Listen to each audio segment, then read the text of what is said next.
Louvo a Deus por essa igreja. Louvo a Deus por cada um dos irmãos, pelo ministério o qual o Senhor nos entregou. Louvo a Deus por cada um dos irmãos que o Senhor nos ensinou agora a caminhar juntos lá em Pedreira. São vidas muito preciosas. É uma igreja que também tem uma história muito bonita, que não vai faltar a oportunidade de a gente estar contando essa história. Fica o convite também para que vocês possam estar lá nos visitando. São só 45 quilômetros daqui até lá, né? Mas a Igreja da Família Cristã em Pedreira traz uma história de superação. E cada um desses irmãos que vocês estão vendo aqui são verdadeiros sobreviventes da fé. Porque cada um com uma história muito particular e peculiar. Se você for olhar para cada um deles e conhecê-los bem de próximo, vocês vão dizer assim, não é para vocês estarem onde estão. Mas a fé supera, né? Por isso eu amo e agradeço a Deus, eu e a Tânia, agradecemos a Deus pela vida de cada um deles e pela oportunidade de estarmos pastoreando essa igreja tão preciosa. Amém?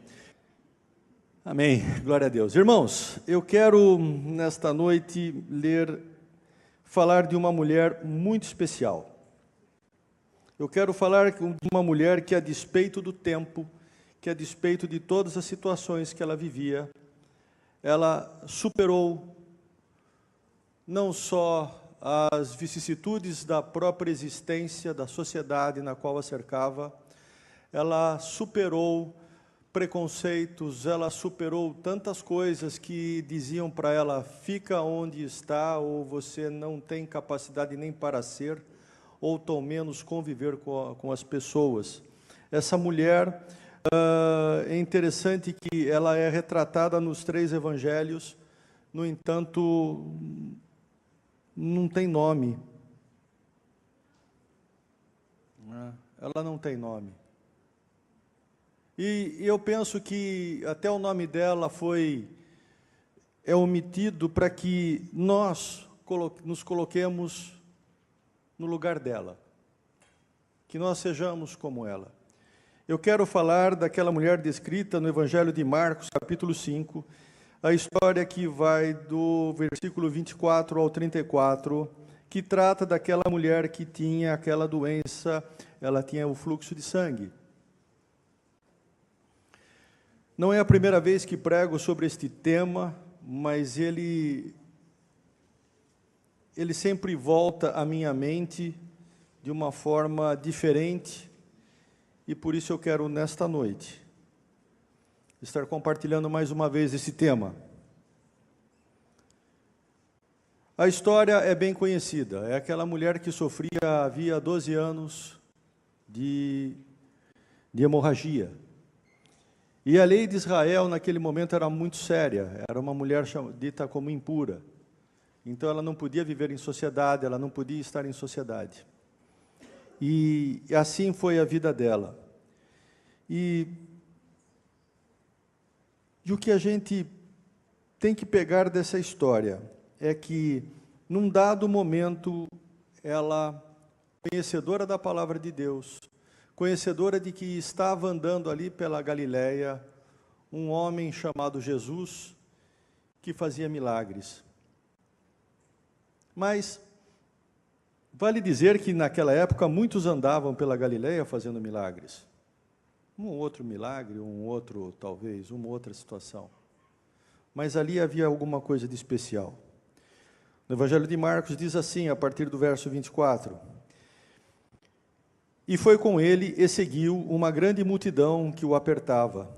E certa mulher que havia 12 anos tinha um fluxo de sangue, e que havia padecido muito com os médicos e despendido tudo o que tinha, nada lhe aproveitando, indo ainda pior. Ouvindo falar de Jesus, veio por detrás entre a multidão e tocou na sua veste, porque dizia, se tão somente tocar as suas vestes, eu sararei. Vamos parar por aqui. Irmãos, havia no livro de Levítico, não precisa abrir, no livro de Levítico, capítulo 15, trata exatamente da situação de como era tratada pelo povo de Israel as mulheres com fluxo de sangue, ou quando a mulher entrava no período de menstruação, ou diversas, e no livro de Levítico trata de muitas leis cerimoniais a respeito da purificação, a respeito da morte, a respeito de coisas impuras. O livro de Levítico trata de todas essas situações. E uma dessas, no livro de Levítico, faz a questão da menstruação da mulher. Então, quando ela entrava nesse período, ela tinha que se afastar, ficava em casa, se cuidando, não podia se misturar, e só voltava depois de um tempo.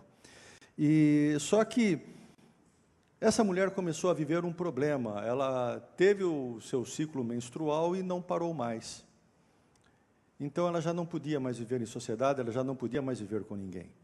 Ela gastou todo o seu dinheiro com médicos, né? Foi no SUS, foi no Veracruz, foi para tudo quanto é lugar, pagava plano de saúde em dia, estava lá, e só o que aparecia era engano. Não havia cura para aquilo que acontecia com ela. E, observando a vida dela, eu comecei a meditar sobre isso e vi que mulher de coragem. 12 anos, ela não desistiu.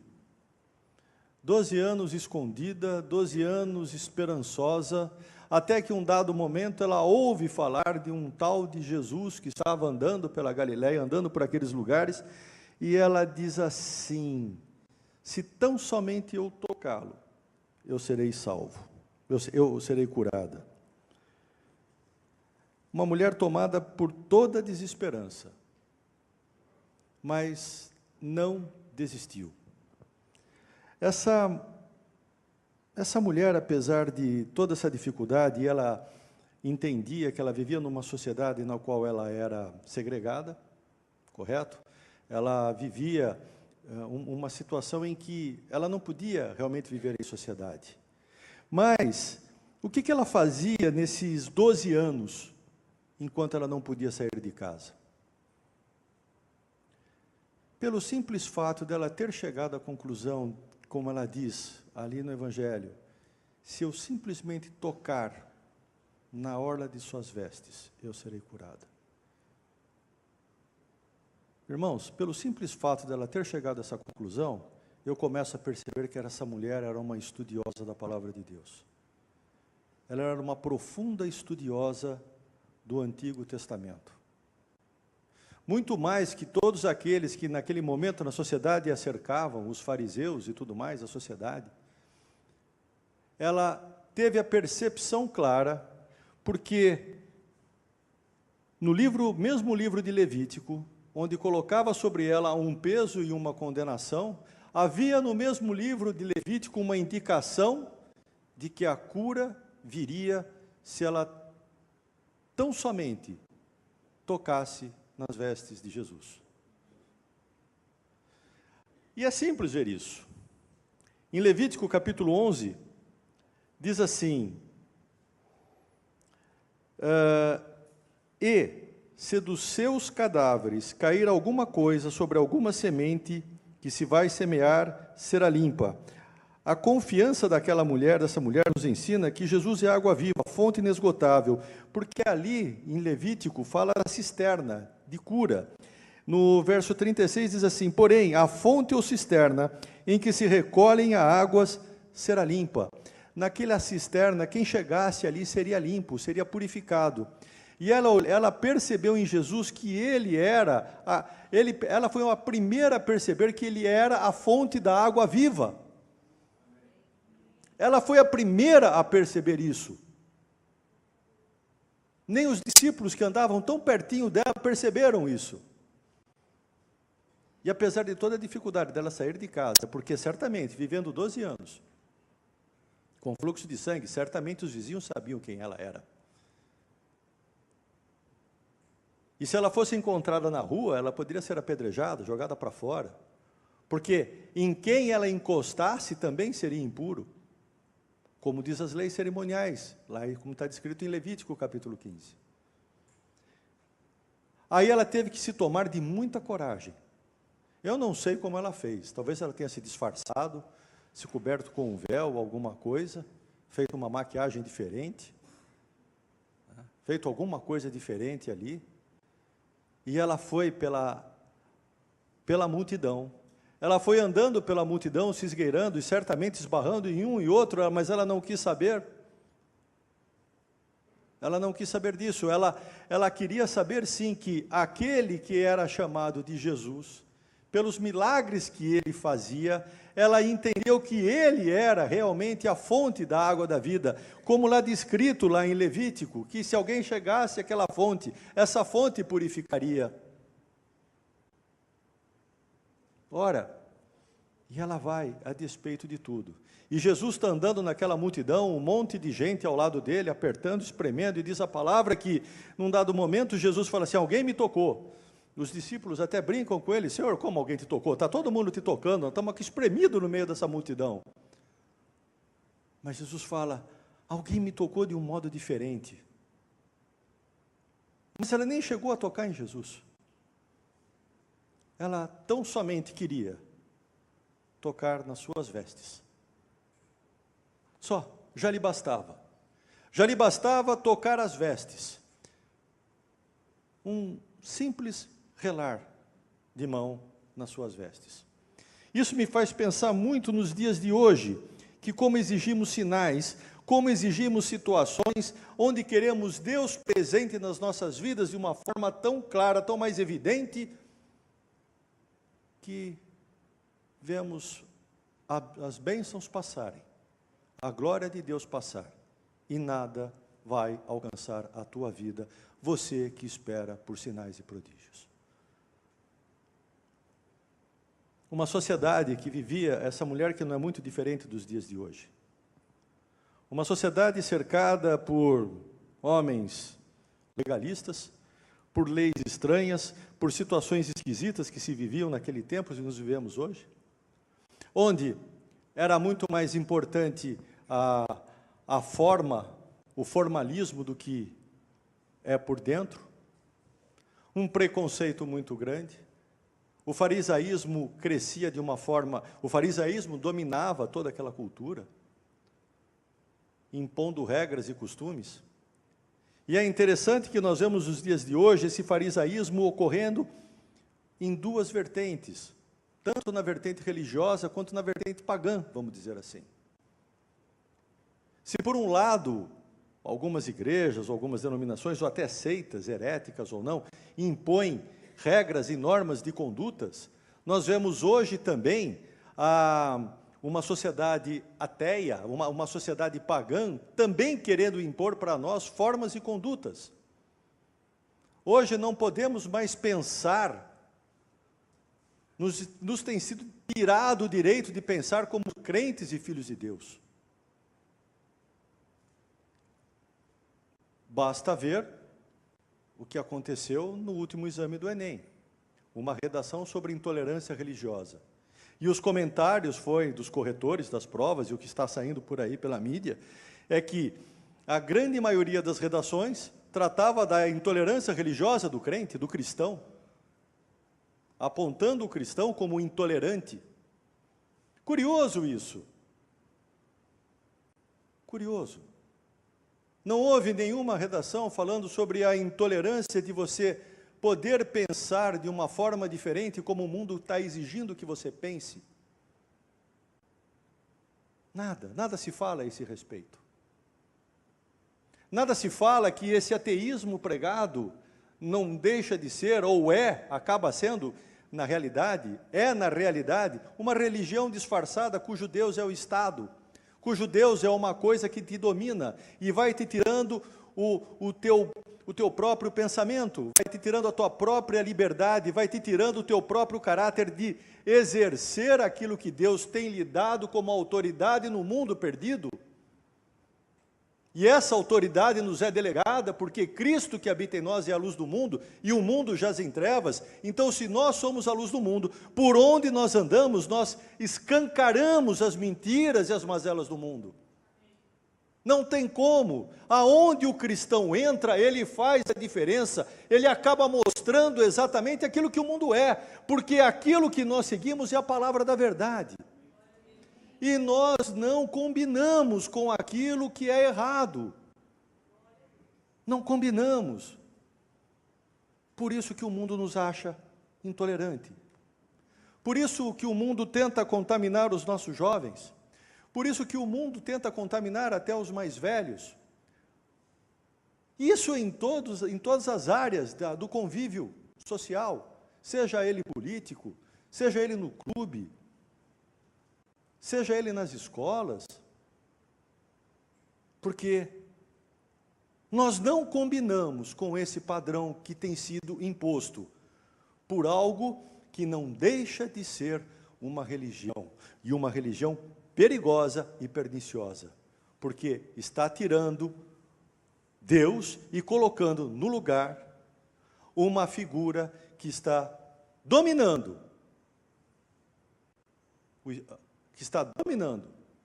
a sociedade como um todo. E esse Deus, podemos chamar que é um Deus chamado Estado. Amamos ao Estado, brigamos pelo Estado. Vejam a polarização que houve recentemente com questões políticas. Recentemente nos Estados Unidos, também, bem recente. Donald Trump ganhou. Ai, o mundo vai acabar. Meu Deus. O mundo vai acabar. Não, gente, não vai acabar não. O mundo vai acabar por outros motivos, não por esse. Donald Trump não está com essa bola toda para acabar com o mundo, não. Tem coisa bem pior que ele. Tem coisa muito pior. A coisa mais ruim que tem entrado no nosso meio é a falta do conhecimento da palavra e onde está a verdade. Por isso eu cito essa mulher com fluxo de sangue, que nem nome tem. Mas durante 12 anos ela ouviu: você não pode sair. Você é imunda, você tem problema, você não pode estar com os outros, você isso, você aquilo outro. E ela não acreditou em nada daquilo. Porque Deus não nos fez para sermos imundos, Deus não nos fez para sermos imorais, Deus não nos fez para sermos pervertidos, Deus não nos fez para sermos imorais ou ilegais. Deus nos fez para refletirmos a glória dEle, e a glória dEle é totalmente o contrário de tudo isso que eu falei agora há pouco. E não adianta, isso está dentro de nós. Você que aceitou a Jesus como teu Senhor e Salvador, vive todos os dias, a partir do momento que você acorda, você vive exatamente este conflito. E talvez não devesse viver com tanta intensidade, se conhecesse mais a palavra de Deus, como essa mulher conhecia. Ela sabia dessa fonte. Ela sabia dessa fonte. Mas como? Por favor, alguém me explica como que ela inferiu que esse Jesus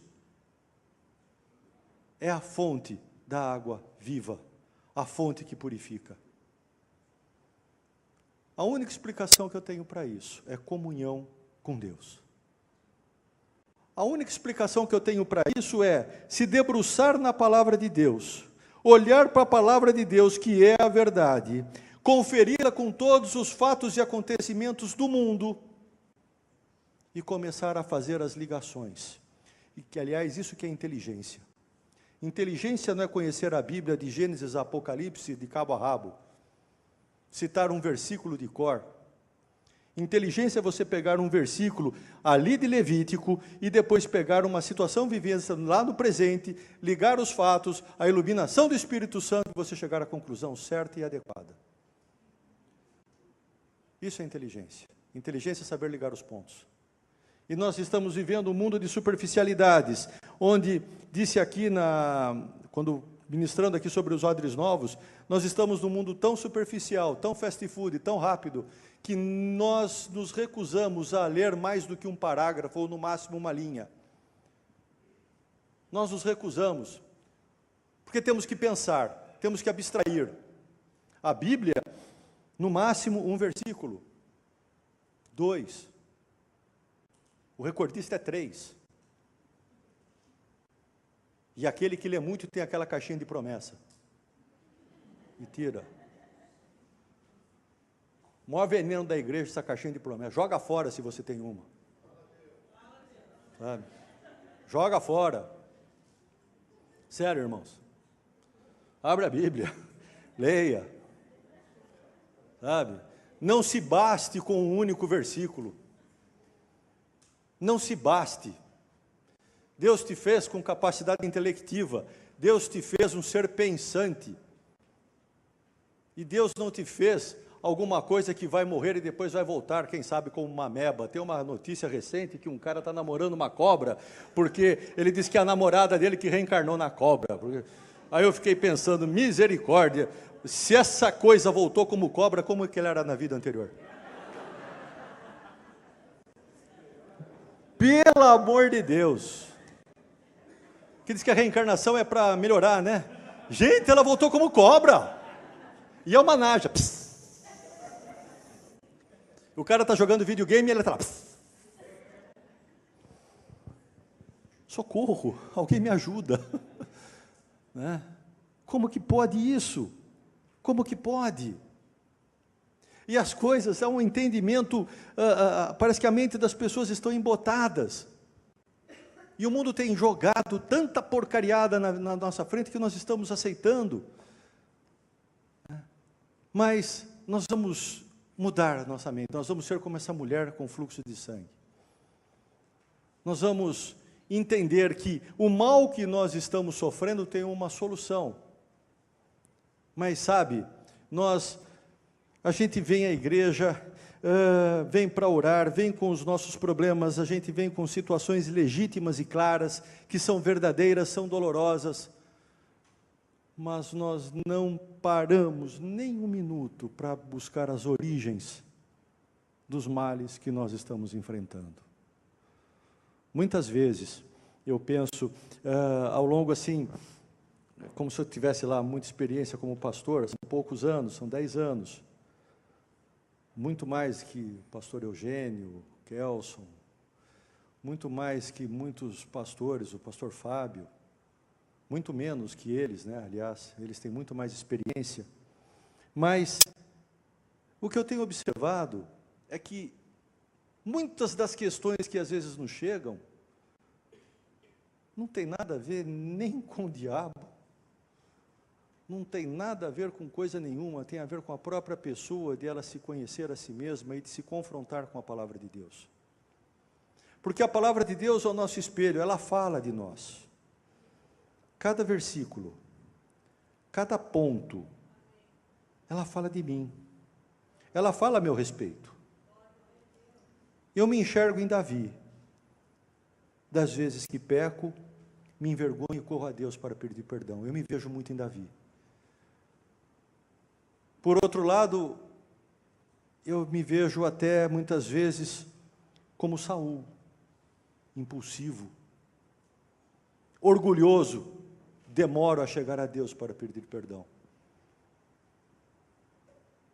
Outras vezes me enxerguei até como Judas, vendendo a minha fé por um prazer, vendendo o meu Deus por um prazer efêmero, uma coisa que durou pouco tempo, como o próprio Judas, que vendeu Jesus por 30 dinheiros, e não ficou, quanto tempo que ele ficou com esses 30 dinheiros? Algumas horas? Não deu nem tempo de pôr num bom rendimento, no tesouro direto, pôr na bolsa.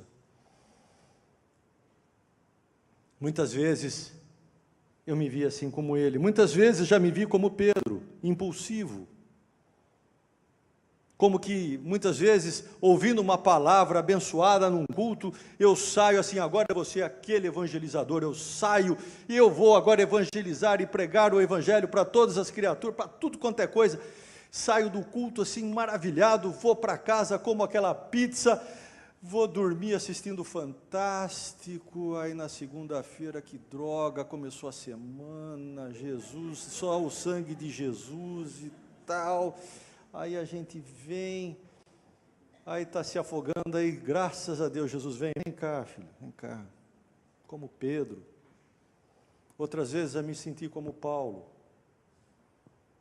pregando a palavra, estudando, fazendo a coisa, mas uma dor, um espinho, alguma coisa que me incomodava. E eu sem entender propriamente aquilo que estava acontecendo. E me queixando muitas vezes. O começo do ministério de Paulo não foi dos mais agradáveis. Ele se sentia menosprezado pelos demais discípulos. No final, ele diz que eu sou o menor dos menores. Muitas vezes já me senti como o próprio João,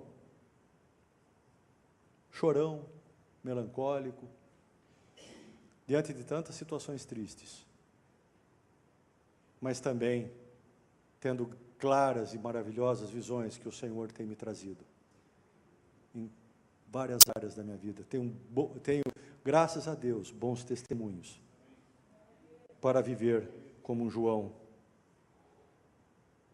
Tantas coisas. A crença dessa mulher em alguém que ela simplesmente ouviu falar o nome sobre todo nome, o nome que está acima de todo nome. Essa mulher vem, essa mulher que não tem nome, me traz uma lição importante. Apesar de toda a minha dificuldade, eu não vou deixar de ler a palavra. Apesar de toda a dificuldade, eu não vou deixar de ler a palavra e compará-la. Ela estudava, ela meditava, ela orava, ela buscava meios, mas ela também buscava Deus, ao ponto de que ela reconheceu Deus, ao ponto de que ela reconheceu Deus apenas de alguém falar, tem um doido aí chamado Jesus que está curando, fazendo, talvez seja mais um como esses profetas que correm na Galileia. Eu acho que ela lendo a palavra, lendo os escritos de Isaías, lendo os escritos, a Torá, lendo todos aqueles livros que eram disponíveis. Vejam bem, lendo, repete comigo, lendo, se alimentando na palavra. Ela concluiu na mente. Lembre-se que aqui não tem Espírito Santo para revelar. Ela concluiu na mente. E sabe por quê? Mulher com mente saudável. Uma pessoa que se enchia e que se alimentava de coisas saudáveis. Tem um ditado dos nutrólogos, né, que diz, a gente é o que a gente come, né? Eu acho que eu seria um porco, porque eu como muita carne de porco, né? Gosto muito. Mas também não seria uma galinha, porque não como frango. Viu, irmã? Né? Há uma perseguição ali em Pedreira, você me viu, pastor Eugênio? Há uma perseguição. Mas, enfim, de fato, nós somos aquilo que nós comemos. E se a gente come a palavra de Deus, nós vamos ser isso aqui. Não tem como ser diferente. Não tem como ser diferente. Você vai comer... Quem já comeu pizza de alho? Já comeu pizza de alho, né?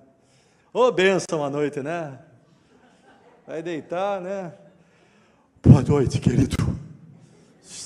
Sai de lado, aquele bafo de alho, né? A gente no dia seguinte está suando alho, né? Porque nós comemos alho.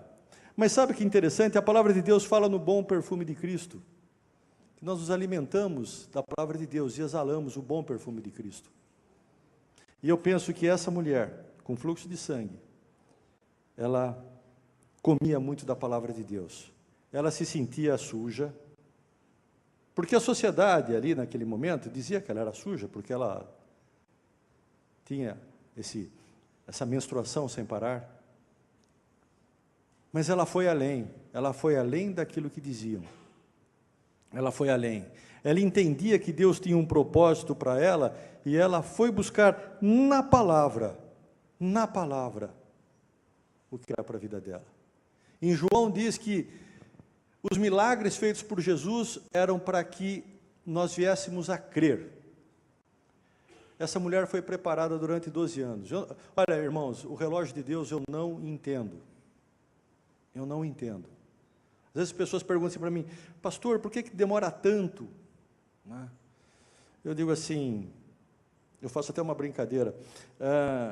Sabe, irmão, as pessoas dizem que Deus conhece tudo. Não é verdade, não. Uma coisa que Deus não conhece é relógio. Não tem como. Ele não conhece relógio. Não adianta você querer, põe o relógio em cima da Bíblia, Senhor, olha a hora. Senhor, olha a hora. Deus vem e vai olhar para o relógio. Bonito design. Legal. Para que serve? Nós só vamos nos libertar do tempo quando nós morrermos e estarmos diante do nosso Deus Altíssimo na eternidade. Mas nesse momento, nós podemos nos livrar dos malefícios do tempo. Não é passar botox não, tá? Eu tirei o bigode para ficar mais jovem. Gente, esse negócio aqui está estranho, viu? Mas tem uma maneira de nós nos livrarmos dos malefícios do tempo. É nos preenchermos com a eternidade de Deus da seguinte forma: saber que Deus tem um programa especial para você no tempo determinado.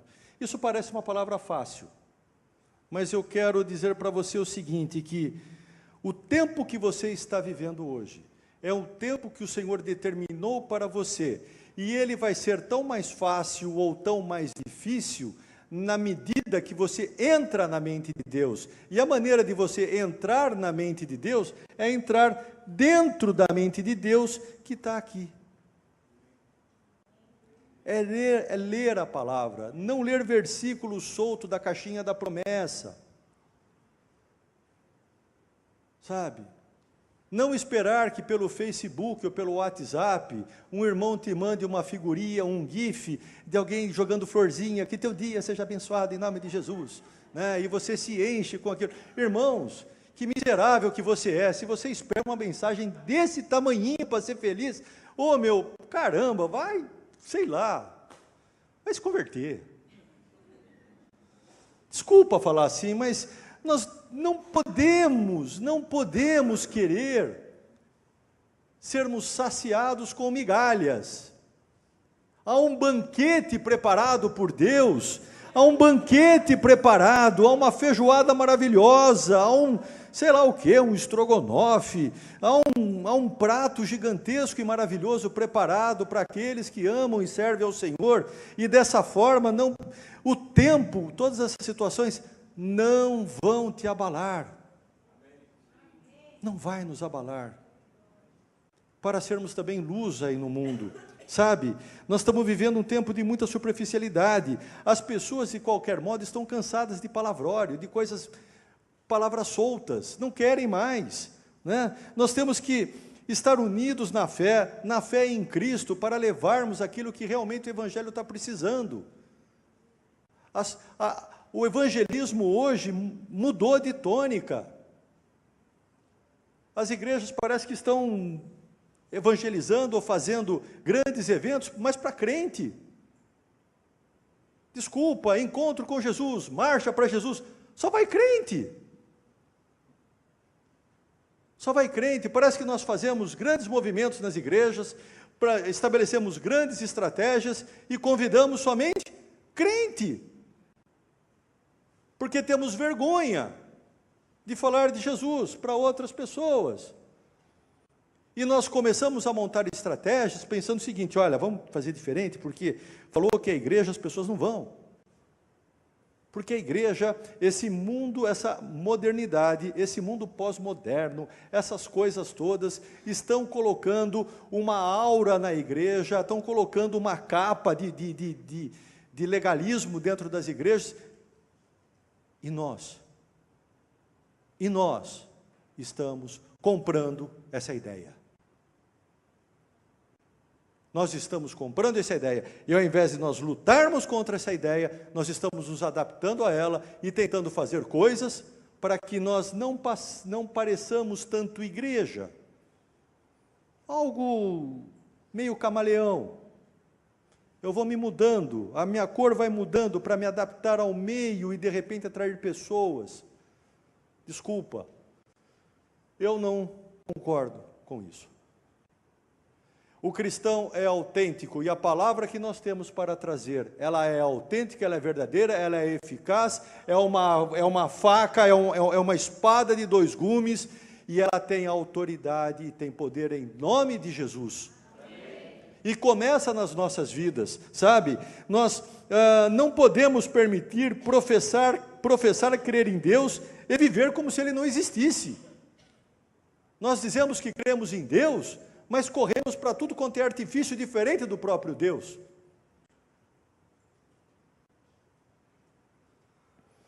Não podemos sustentar que o Espírito Santo é aquele que nos alimenta e viver como materialistas.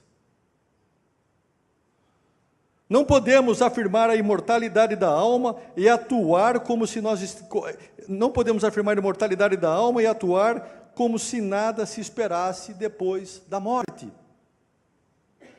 ou com medo dela, declarar crer em Jesus Cristo e seus ensinamentos e só aceitar o que interessa. Aquela mulher dizia: eu creio no Deus de Abraão, eu creio no Deus de Abraão, e por ela crer no Deus de Abraão, ela foi além daquilo que era permitido até para ela como mulher. Ela estudou, ela pensou, e eu lamento por crente que não pensa, que é culto pronto, mensagem fast food, boa e que diga aquilo que me agrada. O próprio texto bíblico, se fala a respeito de alguma coisa que eu estou vivendo ou estou passando, isso aqui não, isso aqui é lei, não é graça, não é graça. Deixa eu ver aqui, não mentirás. Não, isso aí é lei, isso aí, eu vivo no Evangelho da Graça, tudo posso. Não adulterarás. Ah não, isso, eu não adultero, eu só olho de vez em quando. Uau. Chega. Nós temos que ser cristãos coerentes, como essa mulher de fluxo de sangue era. Coerente.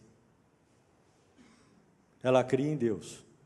E ela sabia que o ensinamento para a vida dela e a cura da vida dela estava na palavra de Deus. Olha, tem muito cristão sendo perseguido nos dias de hoje.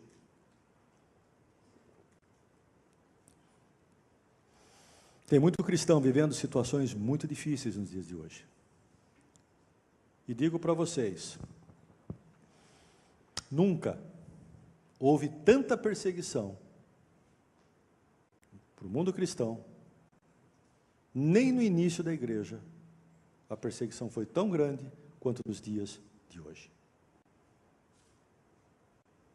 Nunca foi tão grande.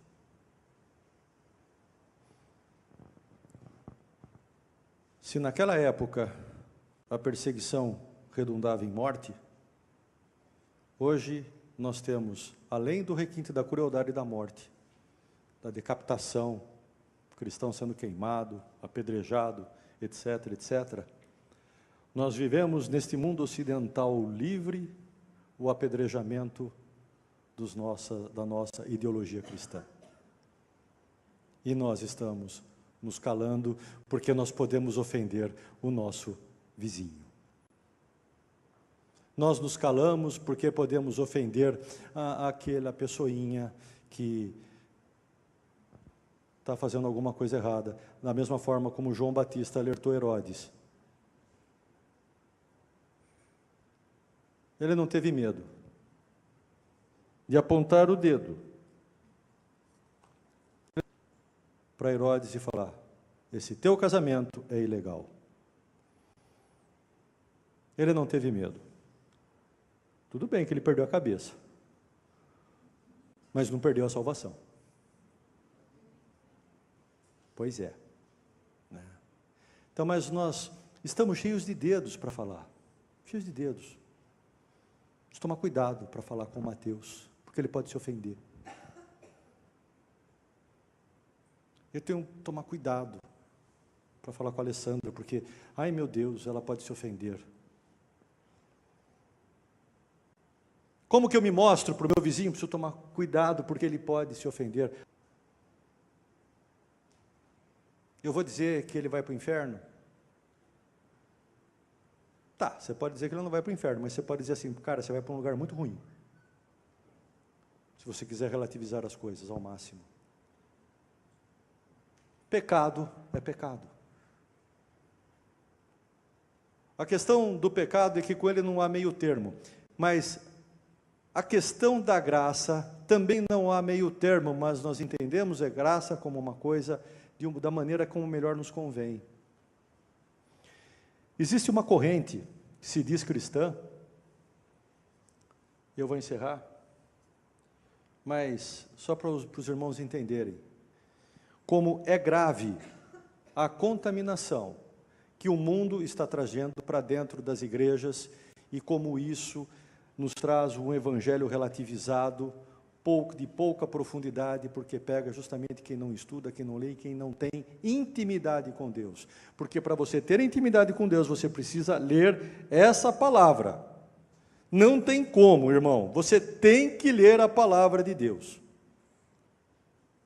Não vai ser com caixinha de promessa. Não vai ser. Não vai ser mantendo uma vida cristã de superficialidade e sendo banal. Há um movimento crescente no mundo chamado hipergraça. É lindo. Hipergraça. Pela graça sois salvos. E pela graça você já está salvo. Não importa o que você faça. Porque a graça de Deus é infinita e o amor dele também é infinito. Então eu peco, estou salvo, eu peco, não preciso nem pedir perdão, porque a graça de Deus, pastor Eugênio, você não entende. Desculpe, Eugênio, você é um pastor muito fraco. Entenda isso. A graça de Deus é superior ao perdão, Eugênio. A graça de Deus está superior a essas questões tão humanas. Porque, já que pedir perdão é um dom de Deus, né? E nós somos pecadores, não temos capacidade para receber o dom de Deus, tem a graça que nos salva.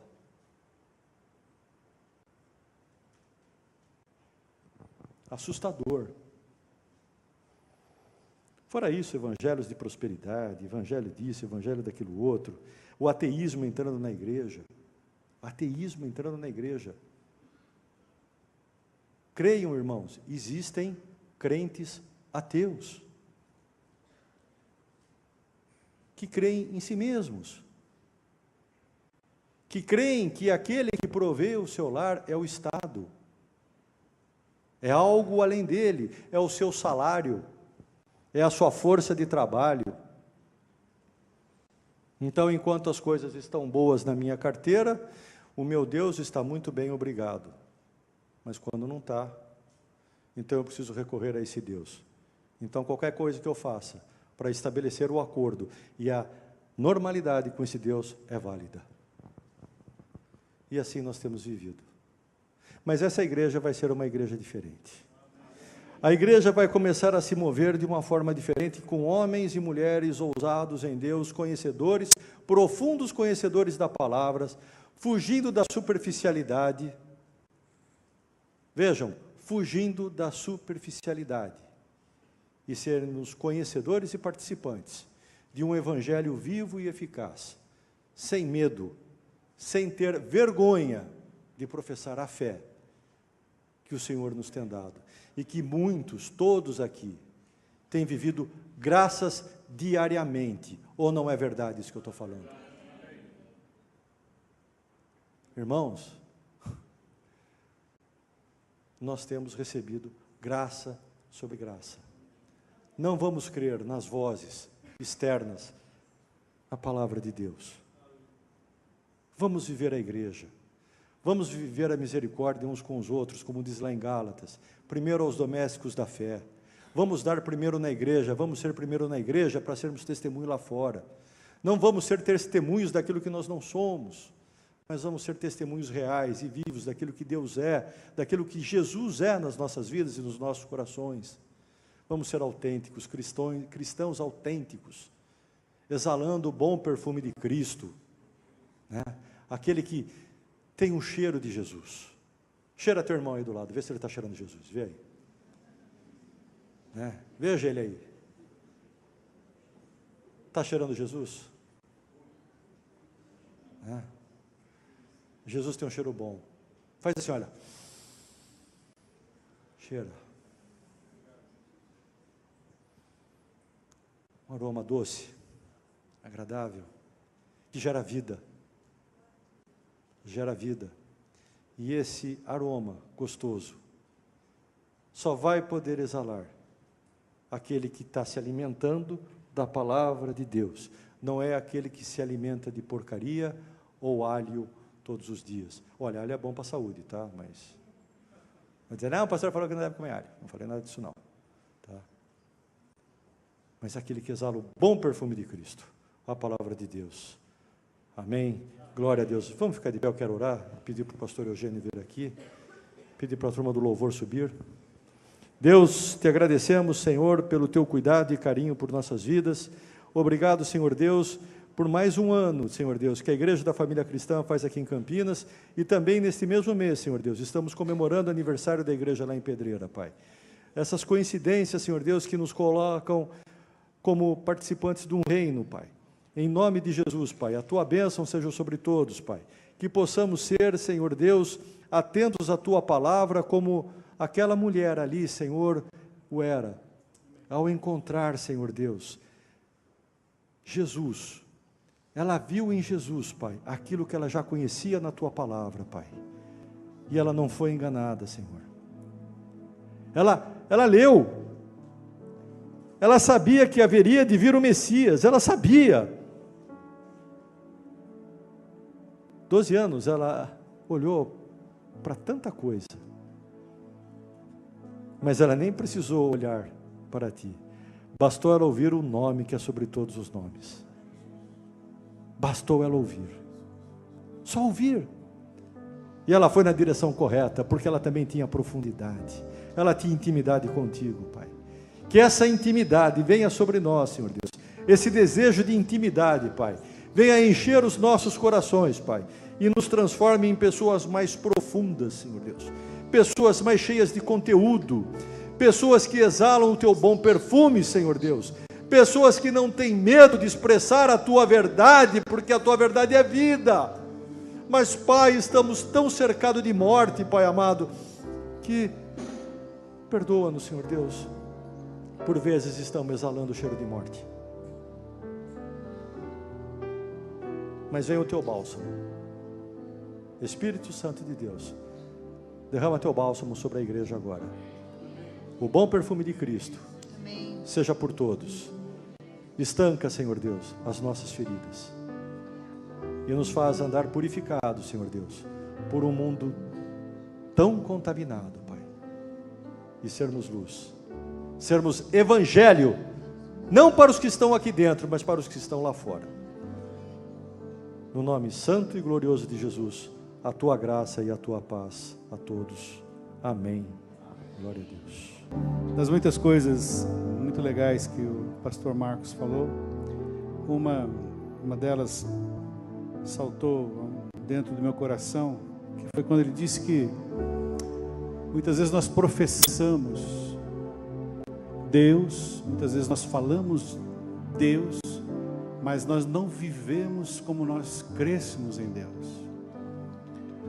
Hoje nós estamos aqui fortalecidos com a palavra do Senhor nos nossos corações, mas amanhã nós vamos confiar mais na nossa capacidade técnica, nós vamos confiar mais na nossa habilidade profissional, amanhã nós vamos confiar mais nos números do mercado, Nós vamos confiar mais na política, se ela está correta, se ela está errada.